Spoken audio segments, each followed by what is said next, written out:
চড়ক পূজা, গ্রামীণ মেলা সহ নানা আয়োজনের মধ্য দিয়ে দেশব্যাপী উদযাপিত হয়েছে চৈত্র সংক্রান্তির উদযাপন। রাজধানীতেও বিভিন্ন সাংস্কৃতিক সংগঠন নানা আয়োজনে বিদায় দিচ্ছে বাংলা বছর 1431 সনকে। কথিত আছে, চৈত্র সংক্রান্তিকে অনুসরণ করে পহেলা বৈশাখ উদযাপনের এত আয়োজন, তাই চৈত্র সংক্রান্তি হচ্ছে বাঙালির আরেক বড় উৎসব। বান্ডেল থাকলে প্রতি সেনমানিতে টাকা বাঁচবে। বিকাশ সেনমানি বান্ডেল কিনে জিতুন প্রতি লেনদেনে।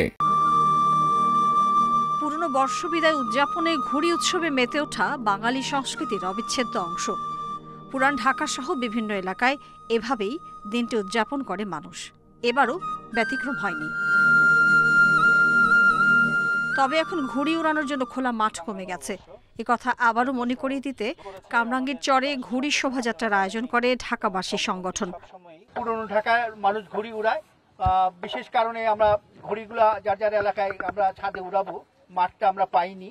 তো যাই হোক, মাঠের পর্যাপ্ত পরিমাণের অভাব। আমাদের ঢাকা দক্ষিণ সিটি কর্পোরেশনকে অনুরোধ করব যে আমাদের পর্যাপ্ত পরিমাণে প্রতিটি ওয়ার্ডে একটি করে খেলার মাঠ দেওয়া হোক। চৈত্র সংক্রান্তিতে দিনাজপুরের ফুলবাড়িতে অনুষ্ঠিত হয় চড়ক পূজা।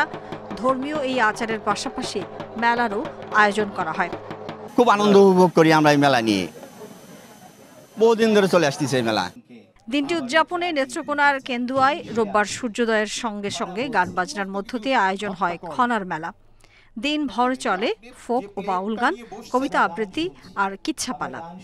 যে বচন আমাদেরকে একটি শুদ্ধ কৃষির জন্য এবং যে জীবন আমাদেরকে একটি স্বাস্থ্যকর জীবনের জন্য আসলে জাগিয়ে রাখে, বাঁচিয়ে রাখে। কৃষককুল আছে, তারা যে কৃষি চর্চা করেন, এটা এখন পর্যন্ত খনার জ্ঞানের উপর নির্ভরশীল।